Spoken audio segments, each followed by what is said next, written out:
We'll guide you through how to add Minecraft worlds to CurseForge Modpacks. If you find this useful, then consider subscribing and liking the video. This is really cool to do because you may currently have a world just you've been playing in Minecraft itself, and now you want to go and use it in a CurseForge mod pack. So we're going to guide you through how this is done. So to get started, press search at the bottom and you want to go and open up the Minecraft launcher like so. Wait for this to open, it shouldn't go and take too long. When it goes and opens up, before we get any further, a big shout out to the sponsors of this video, Apex Hosting. If you're in need of a Minecraft server, make sure you go and check out the link in the description and the pinned comment. You can then go and start playing with your friends and other people really easily.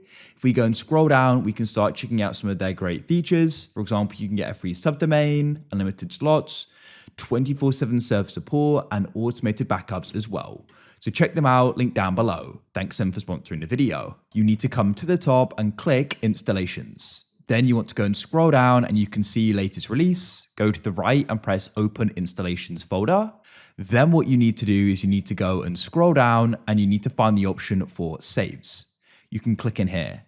Now you can go and find the world or worlds you want to do it with. You can click, hold and drag to select them, or just go through and hold control of the ones. If there's just one, you can click on it. I'll go and add these two, so I've got them selected. Then you can go and right click and we can go and press copy.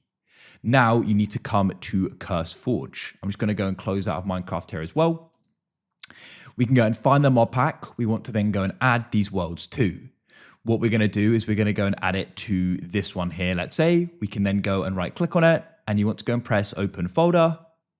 You then need to go and find saves and you can right click and press paste. And as you can see, we've added them. Now you can go and hover over this pack and press play, and it's now going to go and run. We can then go and press play here, and let's wait for it to go and load. You can see it's now loading, and what you can do is press single player, and you should go and see those worlds. So I've got it here. I can click on it and press play,